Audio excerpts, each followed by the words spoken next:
Near the center of the brain, we find a tiny pine cone-shaped gland, which may be one of the most wondrous parts of our physical body. We know that the pineal gland produces serotonin and melatonin, neurotransmitters which regulate waking and sleeping cycles, as well as playing a crucial role in mood. But it may also be true that the pineal produces DMT, or dimethyltryptamine, a neurotransmitter which creates a natural psychedelic state of consciousness. If so, then this little gland plays not only a crucial role in our psychological well-being, but it may hold the key for unlocking the true potential of humanity.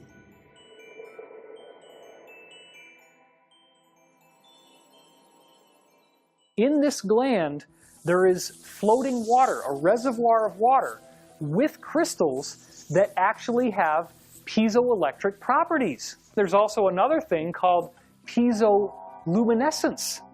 If you have a little lighter and you hit the lighter and then you get that little spark that comes out, that's from a crystal being compressed. And as the crystal is compressed, it releases photons. In your brain, you have these little floating crystals that actually have that quality. And even better than that is there is another characteristic called piezochromism. Piezochromatic crystals are crystals that can release any color of light in the rainbow. Dimethyltryptamine is the main chemical that seems to do this. When DMT is chipped out of a tray that it was synthesized in, you hit it with a screwdriver, bam, you get these big bursts of colored light. Big burst of red, big burst of green, big burst of yellow, big burst of blue. Well, you have these little crystals floating in your brain. DMT is this, dimethyltryptamine. It's what the theory is that it's what's released by the pineal gland that gives us these elevated states of insight. Maybe DMT is the lens of our pineal gland, allowing us to see wider areas of reality than are normally accessible to our senses. You remember that image of like a Buddha with the halo? There's always a halo around the Buddha's head, or Jesus. People say there's a cross behind him in that halo, but it's the beams of light. It's exactly what you can learn or remember to activate. Many ancient esoteric traditions and mystical schools knew of the potential of the pineal. The ancient Greeks believed it to be our connection to the realms of thought. Buddhists know it as a symbol of spiritual awakening.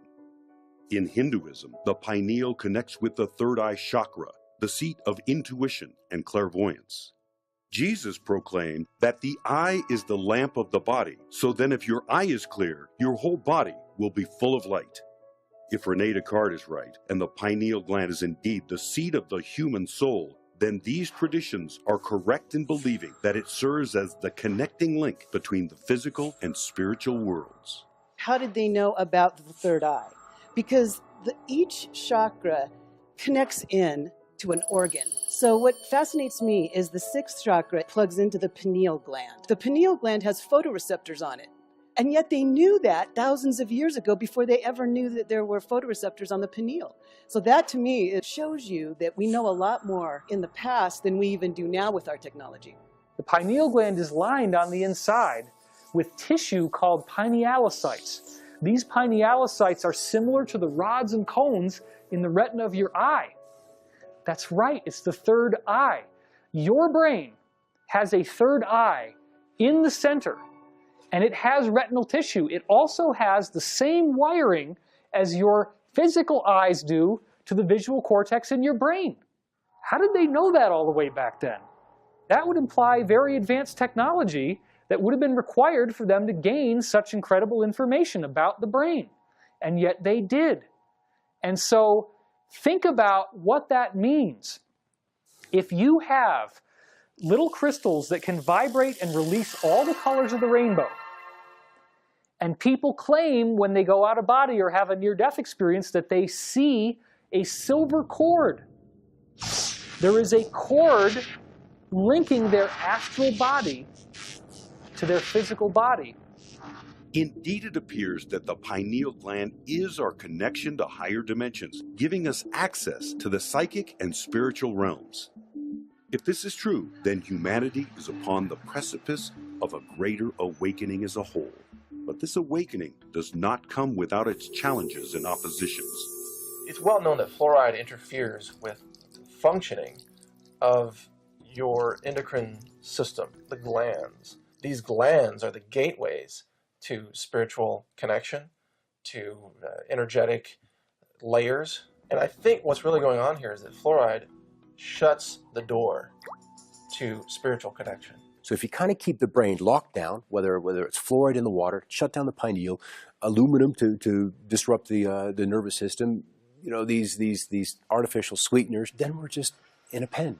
We clearly are not as aware as we could be of our potential and are not living a life that probably is as healing or as generous or as nurturing as we're capable of doing. This is why you get so many people today who are somehow convinced, and mainstream science is teaching this, that you are nothing but a biological skin bag, and that you do not have any existence beyond the physical. You have no consciousness, you have no spirit, no free will, and when you die, you're dead and gone, and that's permanent. That's a very dangerous philosophy. And we are dealing with Alzheimer's, Parkinson's, ADHD, all of these neurological diseases. And so I think there's a concerted effort to dumb down the population so that when they figure these things out, they're paralyzed and don't know what to do, don't know how to respond, or simply can't grasp the concept that it is happening, which is the bigger picture. In the book of Revelation, people that have the mark of the beast on the forehead, that's the closed down pineal gland, the closed down third eye, that prevents them from having access to the cosmic nature of who they are, and that will be transformed. That's a very important part of what's going on here. Spiritual death is transformed into enlightenment, and it will happen in a moment, in the twinkling of an eye. Despite exposure to toxins in our environment and various chemicals in our heavily processed diets, humanity is still awakening. Every day, the light of a new eon shines upon us, bringing with it an unexpected source of enlightenment. What people don't realize is that your consciousness is governed by light, and the pineal gland is the center of consciousness. The brain chemistry works in accordance with this. So when you wake up in the morning and the receptors in the back of your eye pick up light, the moment that happens, your optic nerve sends a signal to the pineal gland, and the pineal gland starts making serotonin. And serotonin is the daytime neurotransmitter. This is all brain chemistry. Light hits your eyes, hits pineal gland, changes chemicals inside your brain. Serotonin suddenly erupts in your brain. You get happy. That's all part of consciousness, and it's all guided by the sun. The energy of the Earth is higher than it was in 2012, and it will continue to increase. All of the solar storms that are bombarding our Earth has been proven to create psychoactive experience. And so the color of light changes your consciousness. And if the sun is changing, then it's possible that our consciousness is changing. And it's all, I believe, part of this greater awakening that we're going through at this time. This pineal gland activation, you could call it that. You could call it the coming golden age. You could call it the energetic shift that we're going through at this time. It could be that the changing nature of the sun over the last 20 years is what's causing the great awakening that's happening. I take the same data that the universities have garnered and draw a different conclusion. Their conclusion may be that an anionic ratio change creates hallucinations. Therefore, the hallucinations are not real. I take those studies and say that the anionic ratio change opens doors within the pineal and allows us to have multi-dimensional experiences. Knowing that the pineal gland plays a key role to our spiritual evolution, we must undertake the noble effort to make sure our third eye stays open so that we stay connected with the higher realms of being. There is a misconception, I think, for many people that the human auric field is automatically managed. It is not.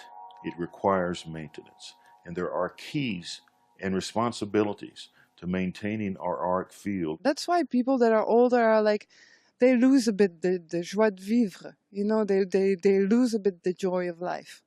So what you can learn very simply by realizing that all that is in your body and that you can reconnect to it is that you will start to create alpha waves. That's the first step.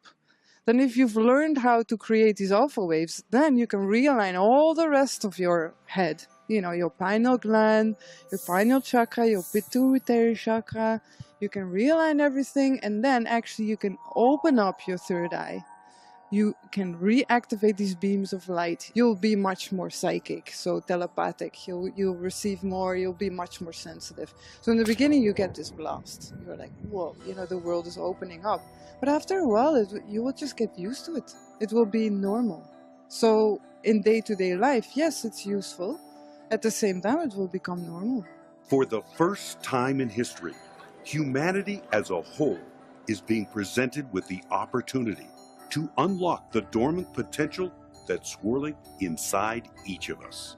By avoiding toxins, getting sunlight, and undertaking various forms of meditation, one may improve the overall performance of this tiny little gland and bear witness to the greatest secrets of the universe.